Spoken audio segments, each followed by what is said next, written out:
Triple H watched Solo Sikoa's win, and his reaction said everything, but one thing he did next shocked even WWE staff. Night of Champions wasn't just about titles, it was about power. Solo didn't just win. He conquered. And backstage, cameras caught Triple H standing, silent. Arms crossed. Jaw locked. This wasn't pride. It wasn't approval. It looked like concern. Because he saw something different in Solo's eyes, something uncontrollable. And then Hunter picked up his phone. And made a private call. To who? No one knows.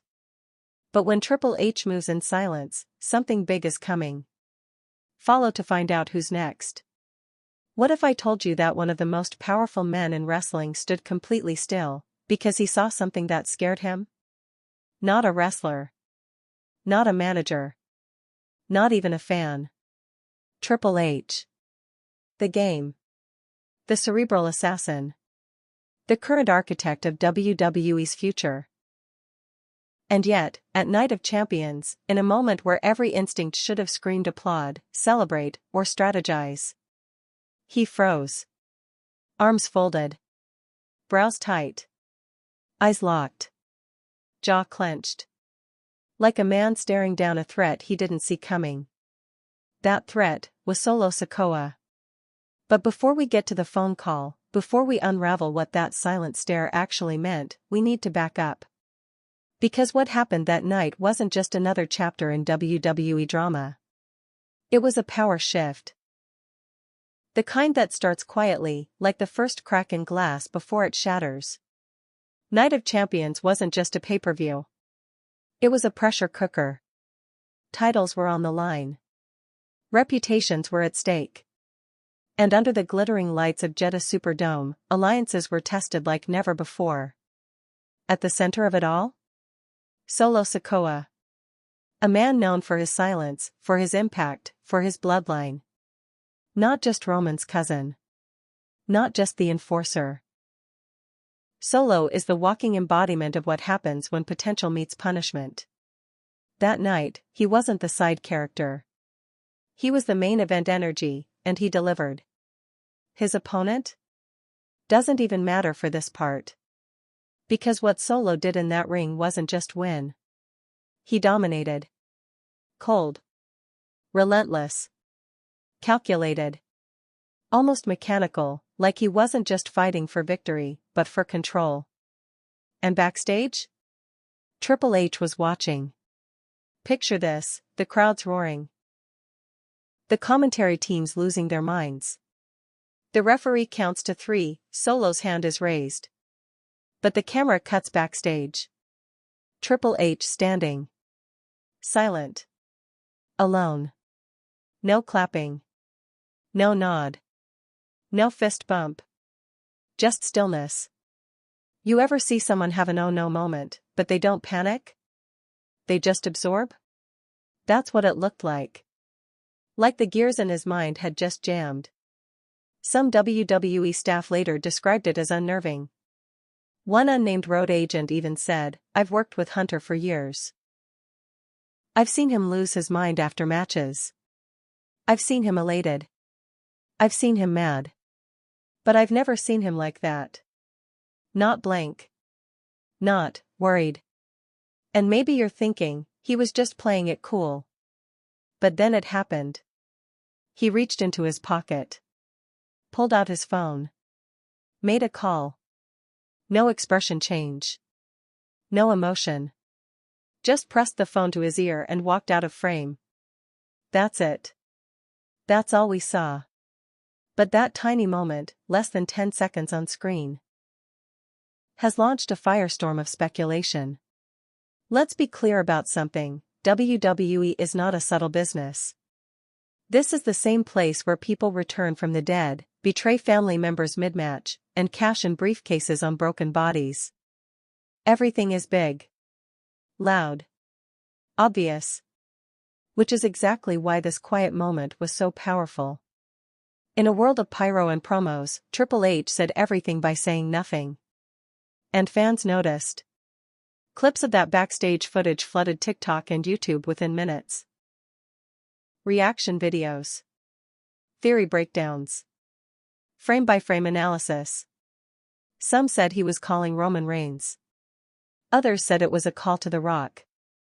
A few whispered that it was to a non-wrestler, someone outside the storyline entirely. One Reddit thread with 13,000 upvotes said, "That wasn't an in-character reaction. That was Hunter the executive realizing he just lost control of the chessboard."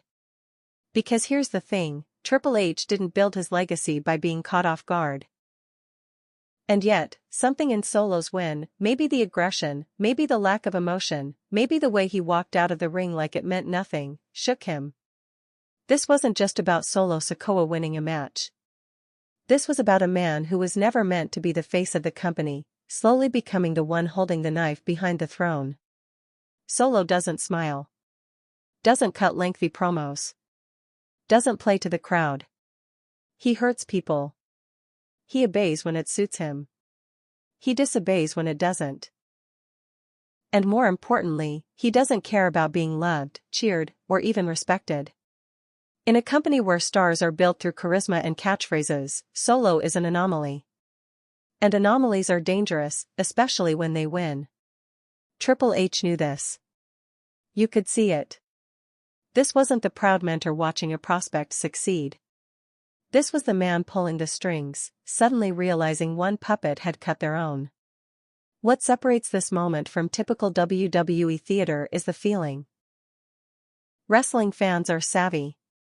They know when something's being oversold or when it's real. But Triple H's reaction? It wasn't produced. It wasn't promoted. It felt like a camera accidentally caught a private moment. And that's the magic. We're not talking about heel turns or babyface pushes. We're talking about power dynamics in real time. Think about it. Roman's grip on the bloodline has weakened. Jimmy is rebellious. Jay is gone. Paul Heyman looks like he's aged a decade in stress. And Solo? Solo's evolving. Fast. He doesn't need Roman's approval.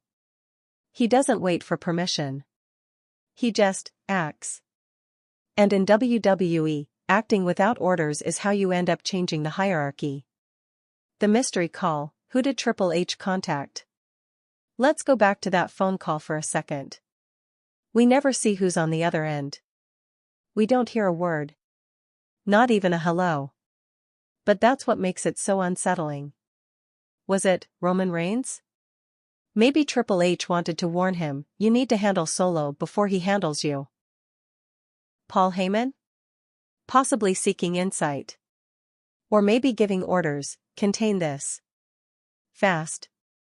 Shawn Michaels? Could this be about NXT roots, Solo's foundation? A debut star? A fresh face to balance the scales? Or someone else entirely? No one knows. And that's the point. This wasn't meant to be solved in one night. It was meant to make you ask questions. Because in WWE, when you're not sure what's real, that's when you know something real is happening. If you're a casual fan, you might have missed it. If you're a hardcore fan, you're probably already analyzing every blink from that clip. But regardless of where you land, here's the truth, something shifted at Night of Champions. This wasn't a storyline climax. It was a trigger event. Solo Sikoa's win wasn't just about gold. It was about momentum, about fear, about a new kind of power rising, the kind Triple H might not be able to control. And when Triple H moves in silence, it's not to hide weakness. It's to prepare for war. The Jeddah Superdome in Saudi Arabia stood like a coliseum reborn. 70,000 fans packed the seats, waving flags, holding signs, and chanting names that echoed across cultures and time zones. The air was thick with anticipation, buzzing with that unique electricity only WWE can generate when something important is about to happen. Night of Champions had been billed as a celebration of gold, a showcase of champions. But everyone who'd been following the product knew there was something more. Something beneath the surface. A story that wasn't just about who walked away with belts, It was about who walked away with control. And all eyes, knowingly or not, would eventually turn to Solo Sikoa. Earlier in the night, matches came and went. Some brought closure. Others opened doors. But when it was time for Solo's match, the energy in the building shifted. People didn't just cheer or boo. They leaned in. Because even if they didn't fully understand what was coming, they knew they were about to see something different. Solo wasn't in the main event, at least not on paper. But when he walked through that curtain, accompanied only by Paul Heyman, who seemed visibly shaken before the bell even rang, it became clear, this was the match to watch. His opponent was no pushover. A proven star. A technical workhorse. Someone who had earned their spot and carried credibility. This was the kind of matchup WWE fans live for, unpredictable, high stakes, and full of potential outcomes. The bell rang. What followed was not a match in the traditional sense. It was a message. Solo didn't wrestle. He dismantled.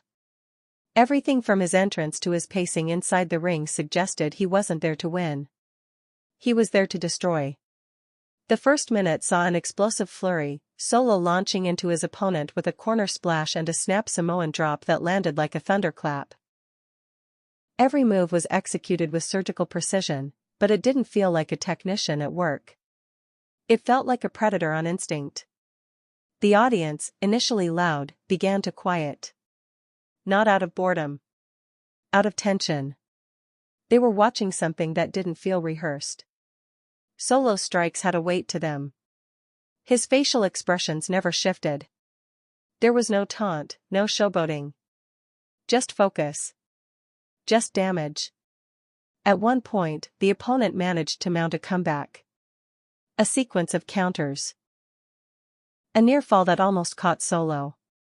For a brief moment, the match regained its balance. And then Solo snapped it back in his favor like he'd never lost control. A spinning heel kick. A corner super kick. A diving headbutt. Then silence. Not in the arena. The arena was loud. But Solo? Still silent. Still cold. Like he hadn't even broken a sweat. Like none of it mattered. That's when the finish came. Sudden. Violent. Final. Sikoa hit the Samoan spike. The referee's hand hit the mat 3 times. The match was over. No celebration. No music cue at first. Just Solo standing over his opponent, staring down at what he'd done with the kind of blank intensity that doesn't read as confidence, it reads as something else. Something darker. Then the camera cut backstage. Triple H watching. That's when everything changed. But before we analyze that moment, we have to understand the context of what Solo did in the ring. This wasn't a storyline victory. It wasn't about rankings. It was a statement of dominance that sent ripples far beyond that one match. After the bell, Solo didn't pose. He didn't point at the camera. He didn't yell into the void about being next in line. He simply left the ring.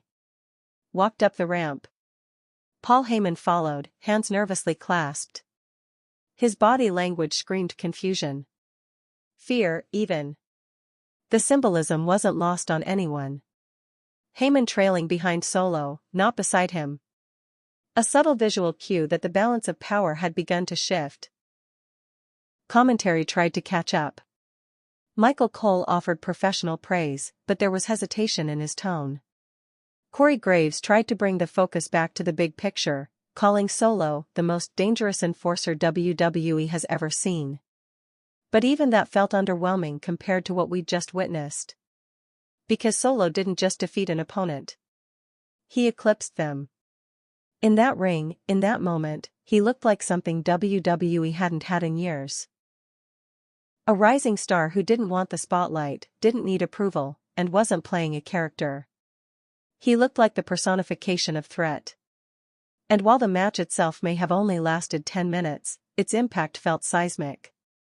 When a performer wins in WWE, the typical formula follows: celebration, recap highlights, setup for the next feud. This match broke that formula in all the right ways. There were no fireworks. No grinning promo to follow. Just silence. Power. And that uneasy feeling that maybe we were watching the beginning of something WWE didn't fully intend. Backstage, Triple H didn't react with celebration. He didn't high-five anyone. There was no congratulatory interaction. Just that stare. That silence. That call. This matters because Triple H has never been passive when it comes to high-stakes victories. Historically, he's the guy you see smiling behind the curtain when a star is being made. He shakes hands. He nods in approval. He books the next chapter in real time. But not this time. This time, the look wasn't pride. It was concern. Because the way Solo won wasn't just overwhelming. It was indifferent. He didn't win because he wanted glory. He won because he could. That difference changes everything. The real story of Night of Champions didn't unfold in the ring. It unfolded in the seconds after.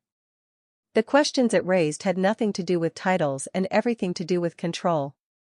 Who controls Solo Sikoa? Is it Roman Reigns? Is it Paul Heyman?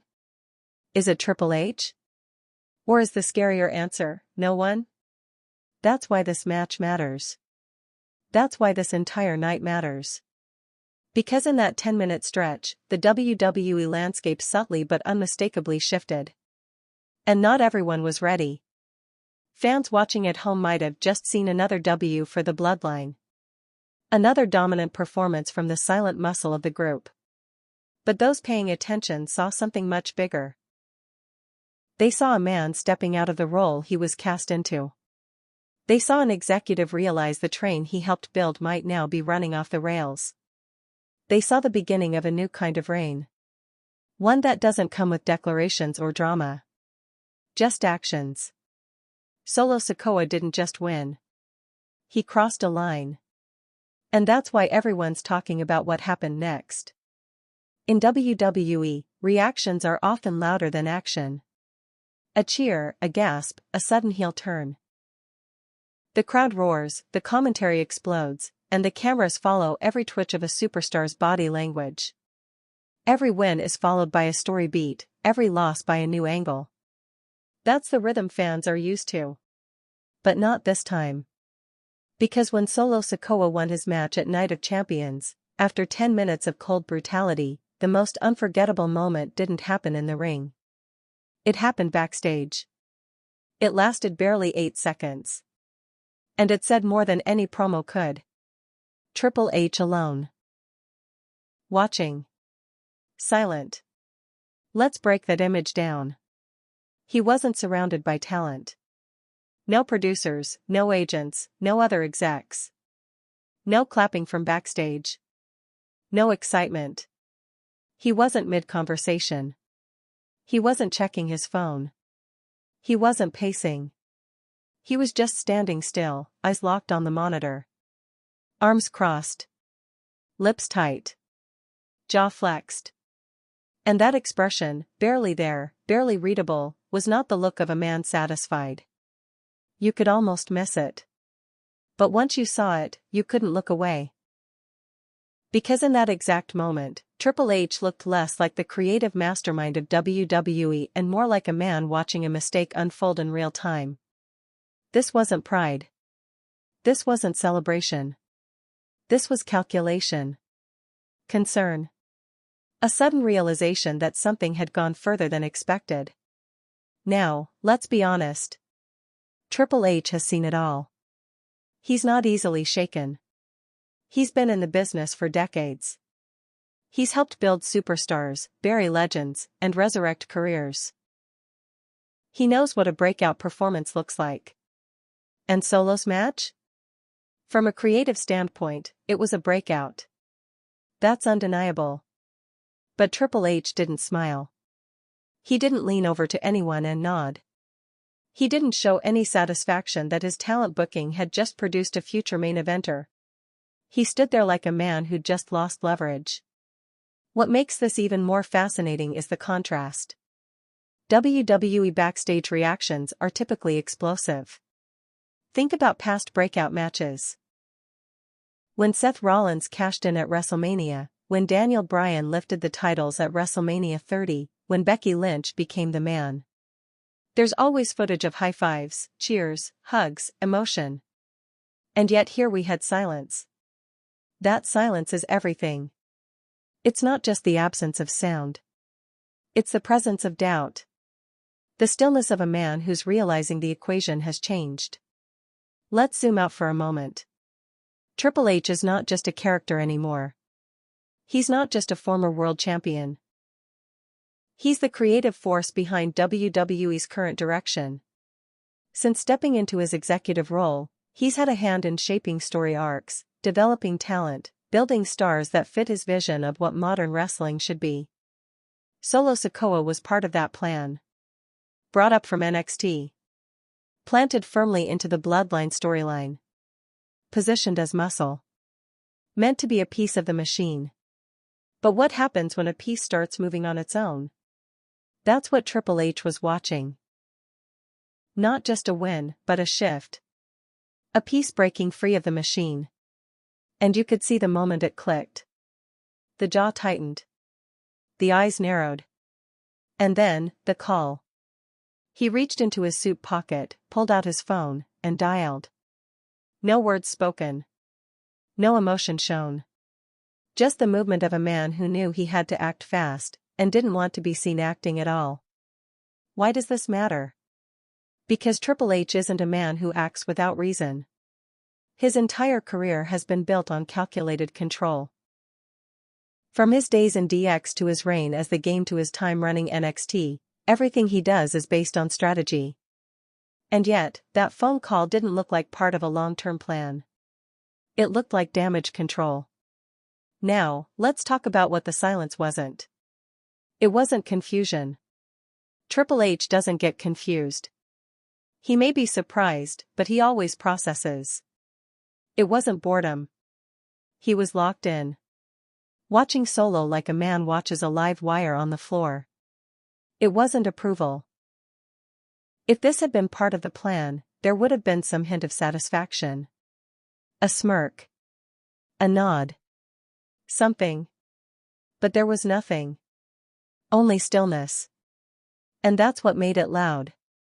Some backstage sources later suggested that Hunter's reaction was measured. But insiders close to creative have hinted at something more serious. One producer said anonymously, he didn't say anything for a full 5 minutes after that match. Didn't move. Didn't speak. Then he just left. That's not normal. Another unnamed source added, there was talk earlier in the week about Solo going over strong, but not that strong. There's a belief now that what happened out there was a little more intense than what was planned. So what happened? Did Solo go off script? Did something backstage trigger a reaction Triple H wasn't expecting? Or did Hunter simply see what we're all seeing now, that Solo isn't just the future of WWE, he might be the threat to its future as well? Here's the thing about wrestling power, it doesn't just come from belts. It comes from presence. From unpredictability. From fear. And Solo Sikoa now commands all three. That's why Triple H stood there frozen. Not because he didn't know what happened. But because he suddenly realized he didn't know what happens next. And in WWE, not knowing is the scariest thing there is. There's one more detail worth noting. During the live broadcast, the camera lingered on Triple H longer than usual. Normally, a backstage cutaway like that lasts maybe 3 seconds. Just long enough to see someone watching. But this shot? It held 5 seconds. Then 6. Enough to show the expression. The arms. The call. Was it intentional? Some think so. Others argue it was a production slip. That the director didn't cue the next shot fast enough. But regardless, it gave the audience something rare, a real moment. A break in the show. A sliver of unscripted energy in a world designed to stay controlled. And it worked. Social media exploded. Not over the match. Over the stare. Over the call. Over what it meant. Because fans understand symbolism. They understand when a match ends with a belt in the air, that's triumph. But when it ends with the boss frozen backstage, that's a warning. The moment may have been short, but its implications are huge. It raises questions about Triple H's control over the product. About whether Solo Sikoa is still under direction or has become something WWE didn't anticipate. And more importantly, it suggests that whatever happens next won't come through official announcements or storyline previews. It'll come quietly. Strategically. Just like that phone call. Triple H isn't scared of strong talent. He built strong talent. He developed Kevin Owens, Seth Rollins, Finn Balor. He respects power. But he fears chaos. He fears unpredictability.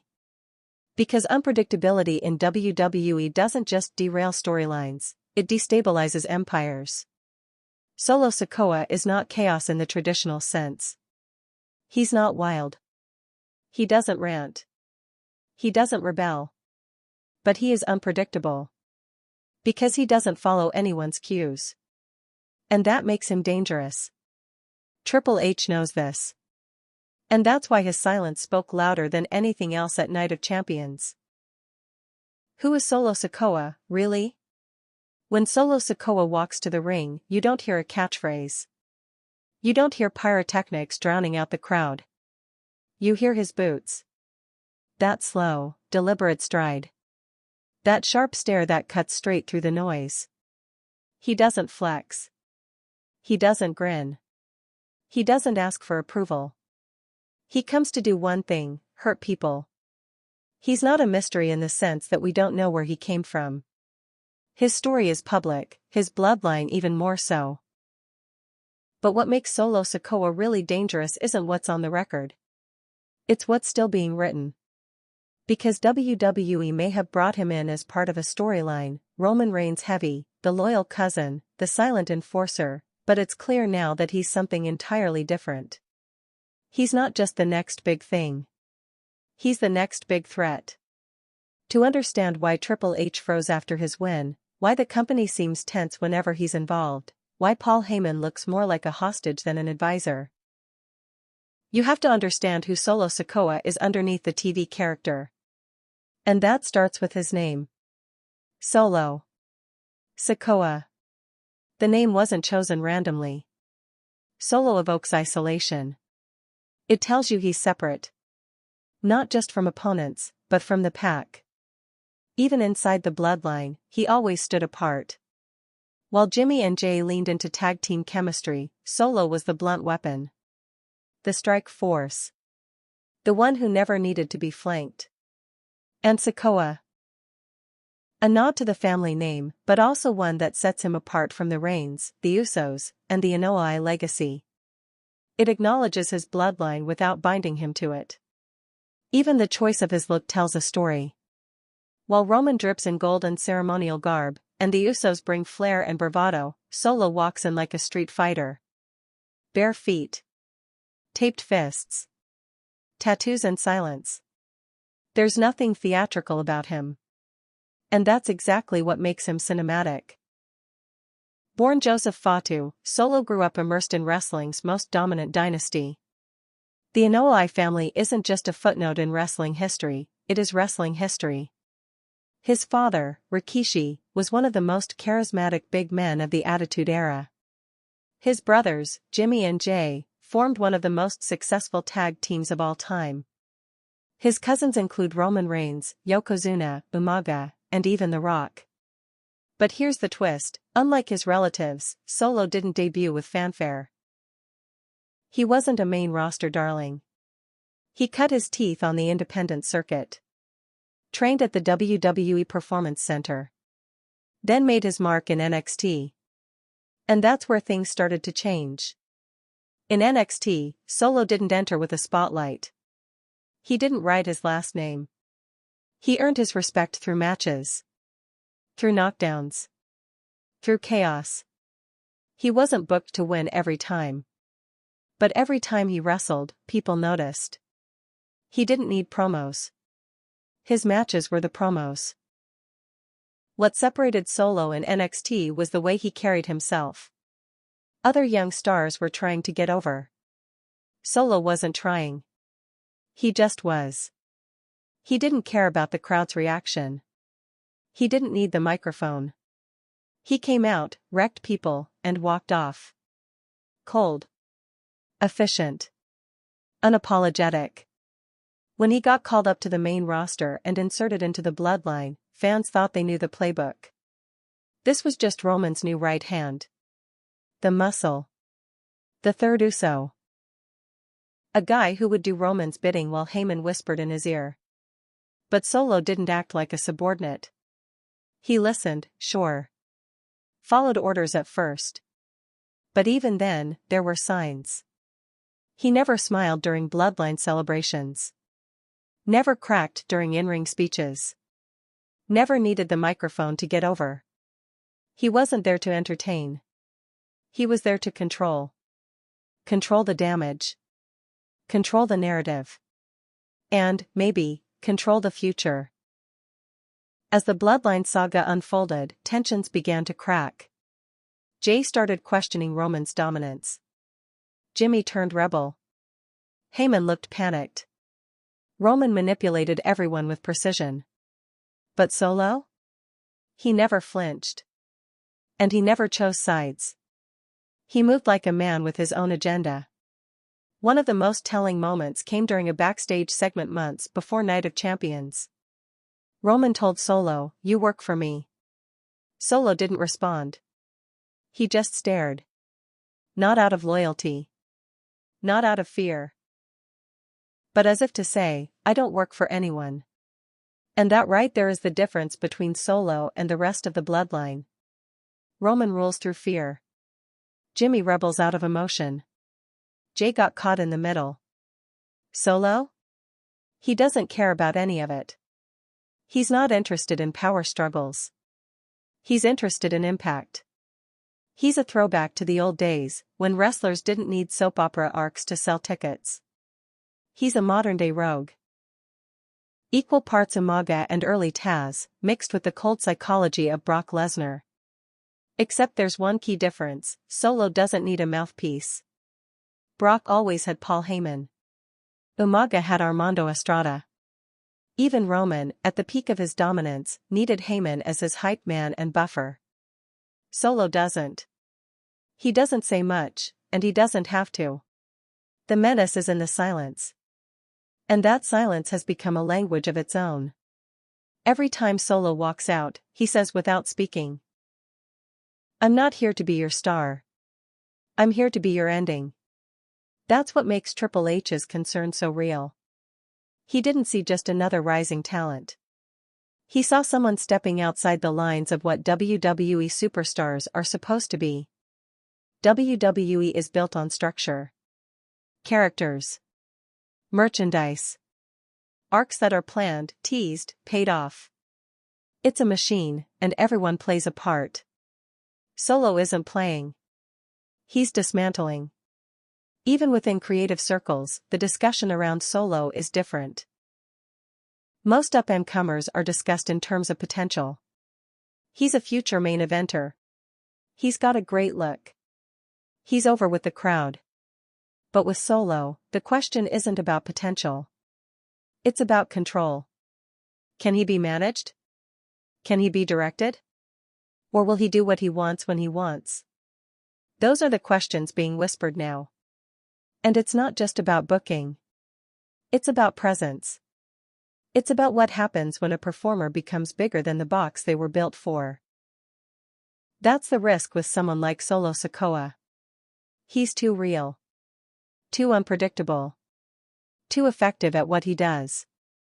In wrestling, unpredictability is great, until it isn't. Until it starts challenging creative. Until it shifts the chemistry of storylines. Until it makes the top stars look small. And Solo, whether intentionally or not, is doing all of that. He's not a star in the making. He's a star that doesn't care about being one. And that's what throws everything off balance. Because now, WWE's biggest asset might also be its biggest liability. That's what Triple H saw at Night of Champions. Not just a dominant performer. Not just a man who went over strong. He saw a new kind of force. One that doesn't obey. That's why the reaction was what it was. Not a cheer. Not a grin. Not a handshake waiting backstage. But silence. You don't celebrate an earthquake. You brace for the aftershocks. Solo Sikoa isn't just part of the bloodline. He's not just the enforcer. He's the mutation. The part of the system that stopped following the algorithm. The proof that even the most tightly controlled machine can produce something uncontrollable. And the scariest part? He's just getting started. What's going on with the bloodline? There was a time when the bloodline was the most dominant faction in WWE. Not just in terms of wins and titles, but in the aura they carried. Every entrance felt like royalty arriving. Every segment carried the weight of a dynasty ruling from the top of the mountain. Roman Reigns sat at the head of the table, flanked by his loyal cousins Jimmy and Jey Uso, backed by the ever-calculating Paul Heyman. Then Solo Sikoa arrived, silent, brutal, and obedient. At first, it was poetry. Everything clicked. Titles were unified. Matches were controlled. Opponents were dismantled. The bloodline didn't just win matches, they suffocated storylines. They were the gravity everything else in WWE was forced to orbit. But dynasties don't last forever. They rot from the inside. That's where we are now. Not in the glory days, but in the slow, stomach-churning collapse. The tension that doesn't snap immediately, but hums underneath everything like a bomb waiting to go off. The first real crack came from within. It started when Roman began leaning harder into manipulation. His leadership became less about unity and more about dominance. He wasn't just the tribal chief, he was a tyrant. And tyrants breed resentment. Jey Uso was the first to feel it. The right-hand man. The emotional core of the bloodline. He'd been manipulated into loyalty early on, broken down emotionally and mentally until he fell in line. But as the months went by, you could see the toll. Every time Roman barked an order, every time Paul Heyman covered for his arrogance, Jey's eyes got darker. Emptier. Then came Jimmy. The louder brother. The more impulsive one. Less likely to internalize things, more likely to explode. He watched Jey suffer and decided enough was enough. When he finally snapped and super-kicked Roman, it wasn't just a plot point. It was a rebellion years in the making. The crowd erupted. The moment went viral. Everyone knew what it meant. The Usos weren't falling in line anymore. They were walking out of the empire they helped build. Roman, ever the strategist, didn't panic. He turned to Solo. That's where the danger began. Because Solo wasn't emotionally entangled like his brothers. He hadn't been through the same wars. He didn't carry the same scars. He was brought in late, almost like a hired gun. And at first, he played the role. But unlike Jimmy and Jey, Solo didn't love Roman. He didn't hate him either. He felt nothing. He followed orders because that was the mission. Not out of loyalty, but because that's what you do when you're the hammer in someone else's hand. The problem is, hammers break bones, and eventually, they start choosing their own targets. That's exactly what's happening now. With Jey completely out of the picture, and Jimmy off script doing his own thing, Solo has slowly started operating without oversight. His attacks have become more brutal. His timing more autonomous. He no longer looks to Heyman for approval. He doesn't wait for Roman's nod. He moves when he wants to. And if you pay close attention, Heyman's body language has changed. Once the confident puppet master whispering into Roman's ear, now he's a nervous wreck.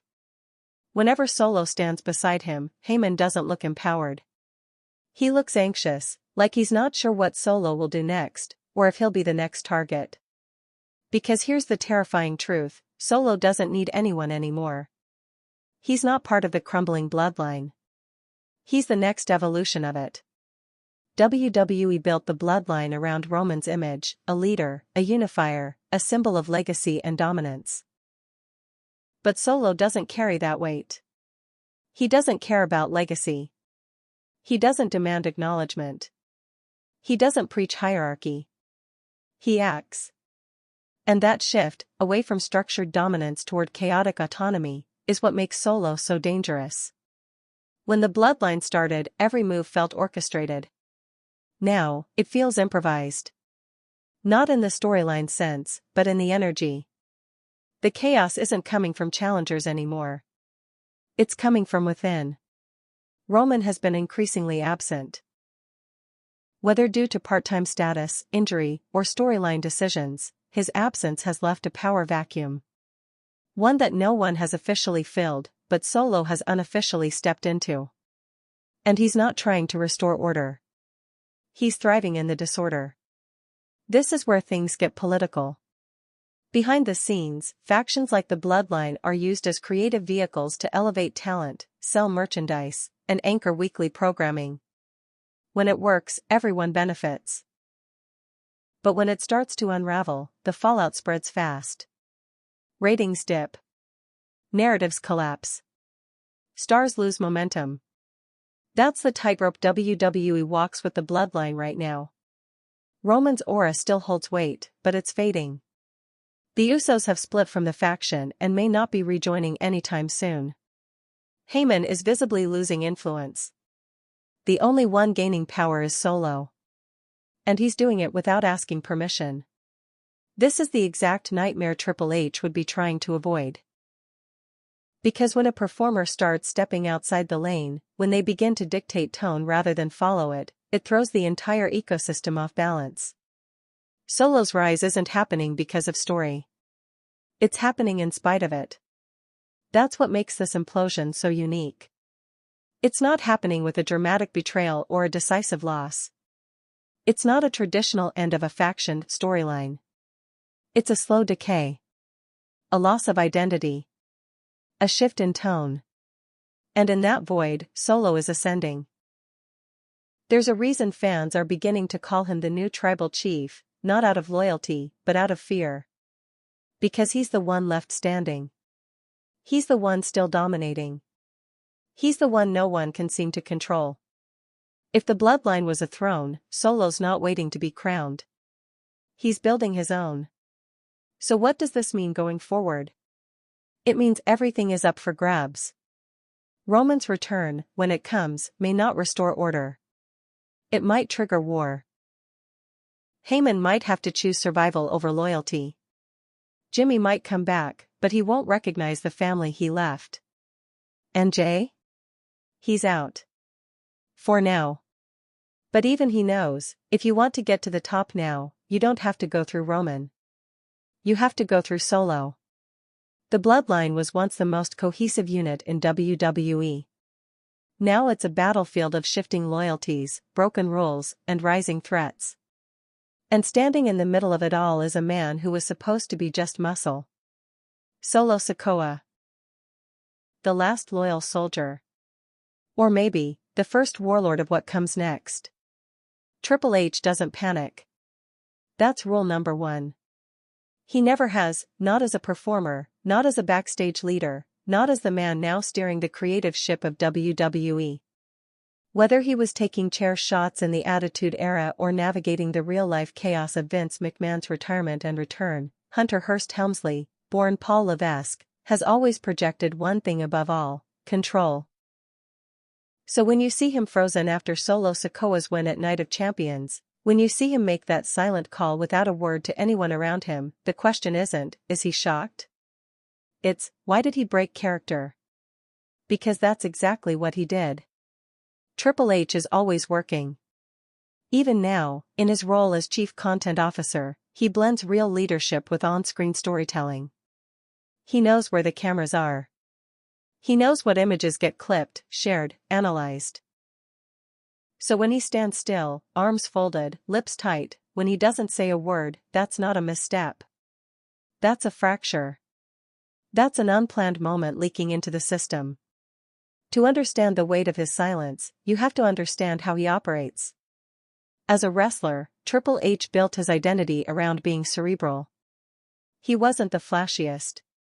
He wasn't the fastest. But he was always calculating.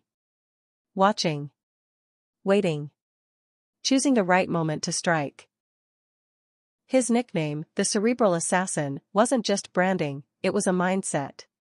He knew how to control a crowd, a match, and a storyline without raising his voice. He took that same mindset into executive life. When he took over NXT in the early 2010s, it wasn't just a developmental territory anymore. Under his vision, it became a proving ground for wrestlers who didn't fit the Vince McMahon mold, more athletic, more grounded in reality, more international in flavor. He built stars like Finn Balor, Kevin Owens, Sasha Banks, Bayley, Sami Zayn, and Tommaso Ciampa. He didn't just recruit. He shaped. He put people in positions to succeed based on timing, crowd momentum, and long-term planning. When his version of NXT was at its peak, it didn't feel like a feeder brand. It felt like the soul of pro wrestling. That's the lens Triple H brings to every booking decision now on the main roster. He thinks long. He builds slow. He doesn't pop for quick wins. He looks for sustained leverage. So what happens when someone like Solo Sikoa disrupts that system? The issue isn't that Solo won. It's how he won, and what that win represents. Solo's victory wasn't theatrical. It wasn't framed as an underdog moment. It wasn't even triumphant. It was surgical. Cold. Efficient. And then it was over. No pageantry. No mic time. No follow-up segment. Just domination and departure. That kind of moment usually excites a strategist like Triple H. It gives him raw material to sculpt. But instead, we saw Hunter staring at the screen like he was watching a machine malfunction in real time. And that's what Solo is, in a way, a machine built within a system, now behaving unpredictably. When Triple H books someone to ascend, the signs are there. Gradual exposure. A marquee moment. A signature match. A well-timed promo. Merch pushed. New entrance music. It's a process. Solo's rise hasn't followed any of that. He doesn't cut long promos. He doesn't pose after victories. He doesn't do media tours. He doesn't seem to want anything, at least not publicly. He's not climbing the ladder, he's walking through it. That's the kind of anomaly Triple H isn't built to manage easily. Because how do you book a character who won't play by the rules, even the backstage ones? People close to WWE's creative structure say Hunter respects Solo. That's not in question. But respect doesn't mean comfort. And you could see the discomfort all over his face that night. And then came the phone call. Whoever was on the other end, you can be sure of one thing, it was someone who needed to be looped in fast. Triple H doesn't just call. He doesn't escalate unless there's risk. And that's what Solo represents now, risk. Not because he's wild. But because he's calm in a way that suggests he's no longer waiting for permission. That's not the kind of energy WWE is designed to handle. Think about the structure Triple H has spent his post-wrestling life trying to build. He's methodical. He likes narratives that stretch across months.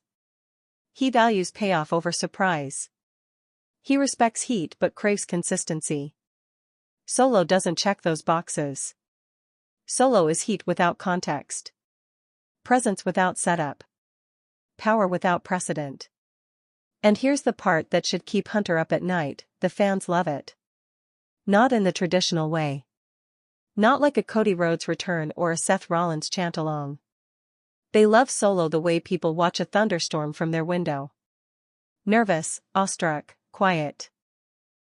It's that silent approval, that visceral engagement, that makes Solo uncontrollable.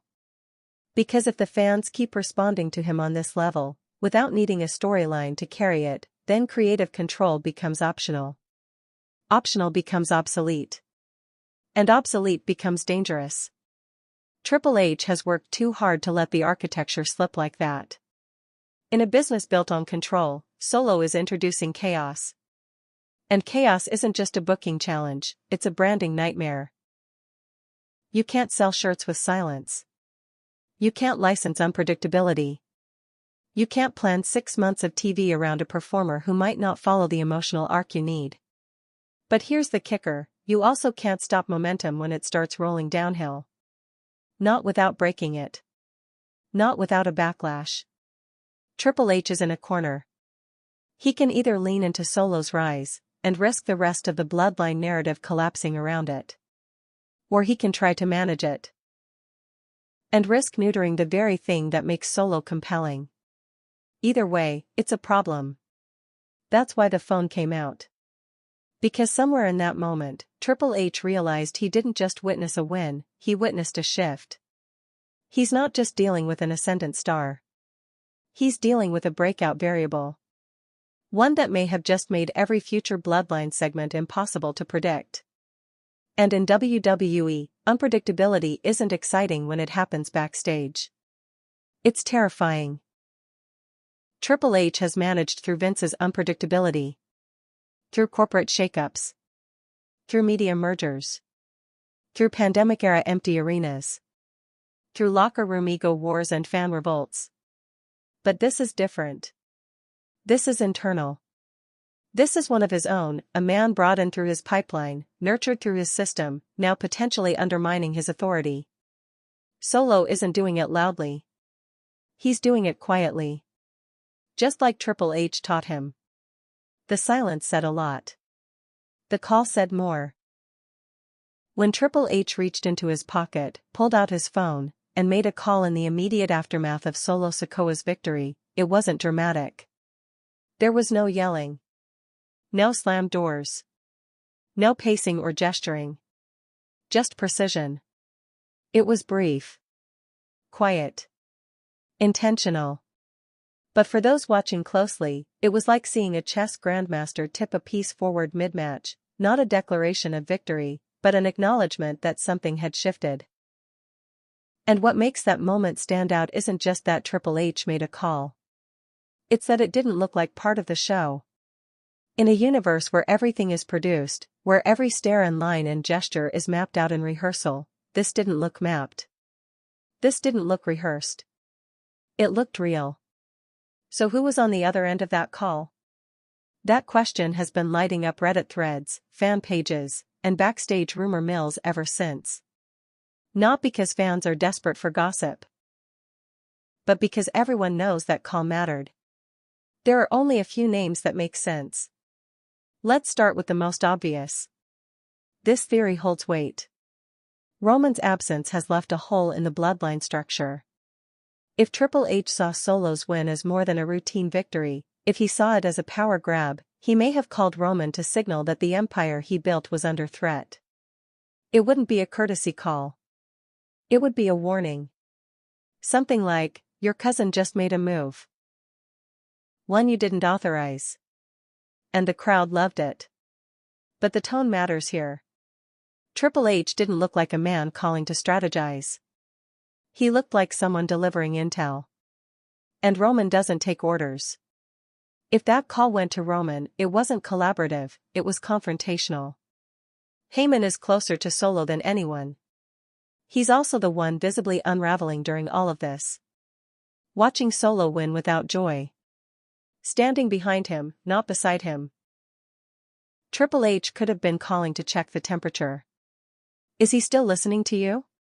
Did you know he was going to go that far? Or worse, are you still in control of him at all? But here's where that theory breaks down. Heyman is always in the building. Always hovering near Gorilla. If Hunter wanted to talk to Heyman, he could have done it face to face. No, that call wasn't internal. It was external. And that opens up the most interesting possibilities. Maybe it wasn't about Solo directly. Maybe it was about containment. Maybe it was about calling someone who can match Solo's energy. Someone not currently in play. A name like Seth Rollins. The current top face. The guy Triple H trusts. The one who doesn't need a script to sell a confrontation. Or Shawn Michaels. NXT boss. The man who first helped mold Solo in the developmental system. Maybe Hunter wanted to know, did we miss something when we brought him up? Did you see this coming? Or perhaps it was a name no one's ready for yet. The Rock. Far-fetched? Maybe. But Solo's family tree runs deep. And if the entire bloodline is now shaking at the roots, who better to call than the man who is the tree? The idea of Solo bypassing Roman, building his own dominance, and forcing The Rock to step in and restore order is the kind of seismic storyline WWE hasn't tapped in decades. Could Triple H have called Rock? Not to invite him back, but to alert him. There's a new storm coming. You might want to see this for yourself. Whatever the call was, it wasn't casual. It wasn't a placeholder for screen time. It was deliberate. That moment, short as it was, carried weight. It told fans something without telling them anything. And in storytelling, especially in wrestling, that's rare. Usually, a phone call is followed up with a promo. Or an appearance. Or at least a comment in a later segment. But this one? We never heard about it again. And that's why it worked. It wasn't for the casual fan. It was for the ones watching too closely. For the ones who understand that in WWE, silence is the biggest tell. So let's ask the real question, was Triple H calling for backup? Or calling to start something? Was this a reaction? Or a trigger? Is Solo Sikoa now the face of something WWE didn't plan? And if so, what's coming? The moment Triple H moved in silence, everything else in the bloodline story turned into background noise. Because now, the real drama isn't who gets pinned. It's who gets the next call. The match ended. Solo Sikoa's hand was raised. Triple H made his quiet exit. But backstage? That's where the real noise started. If the audience felt a shift during Night of Champions, the locker room felt a tremor. Something was different, and everyone could sense it. The reaction wasn't like other nights where a young talent gets a big win. There was no collective high five. No congratulations party. No one gathered around monitors saying, that was it. What there was tension. Not fear. Not chaos. Just a low, creeping sense that something had happened that hadn't been entirely planned, and worse, might not be fixable. Several WWE staff members, writers, producers, even security, spoke under the condition of anonymity after the event. And the common thread among all their reactions was this: Triple H wasn't happy. One mid-level creative team member reportedly told a peer backstage. He didn't say anything for like 10 minutes after the call. He just walked past us with that look. You know the one, when he's calculating but not showing it. I've seen him like that before. That usually means we're about to pivot hard. What's interesting is how few people even knew Solo would be winning in such dominant fashion. Another producer reportedly said, the finish wasn't the surprise. It was the tone. It was how clean and how cold the match was. There was supposed to be some post-match tension. Something to show inner conflict. But it didn't happen. It was just Solo standing tall, like he owned the place. That wasn't the mood we expected. And that's why everyone started looking around like, did something change mid-match? That question, did Solo go off script, has been circulating ever since. And while there's no official confirmation that he deviated from the plan, the way the match felt versus how it was pitched internally raises some flags. WWE is a tightly controlled environment. Especially in premium live events, every sequence, every promo beat, every post-match segment is scripted down to the second. So when something feels off, it usually is. And Solo's performance that night didn't feel like someone executing a script. It felt like someone making a statement. That made a lot of people backstage uneasy, not because Solo disrespected anyone, but because he made them realize he doesn't need anyone. And in WWE, that's dangerous. Veterans in the locker room reportedly avoided eye contact after the match. Not out of disrespect, but uncertainty. One long-tenured performer allegedly said to a stagehand, "I've been here 15 years. I know what it looks like when someone's being built. But this didn't look like a build. This looked like a takeover." Even Paul Heyman was described as being visibly nervous after the match. Sources say Heyman wasn't involved in any post-match creative discussions, which is highly unusual. He's often one of the first voices Triple H consults with on Bloodline business. So when Heyman stood alone outside the dressing room, eyes scanning the hallway, avoiding questions, it told people all they needed to know.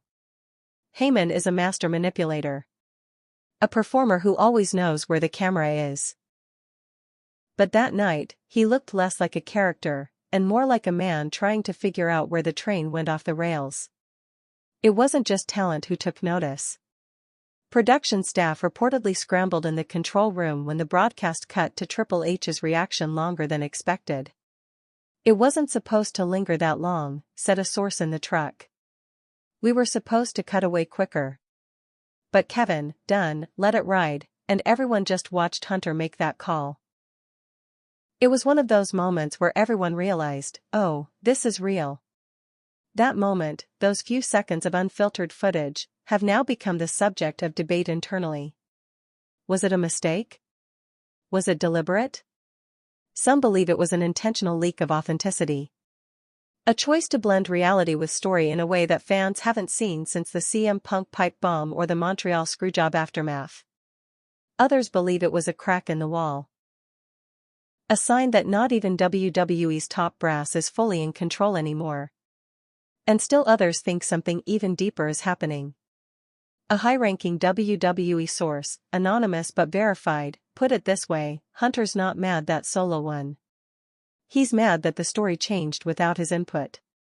He doesn't like losing narrative control. And right now, Solo is doing things that aren't part of the original arc. He's becoming something bigger than the role we carved for him. That's where the tension is coming from. Because we can't shape him anymore, he's shaping us. That's not just hyperbole. The business side of WWE is deeply connected to control, over stories, over crowd reactions, over character momentum. So when a performer starts to move independently, it disrupts more than just storylines. It disrupts branding, merchandising, scheduling, creative synergy.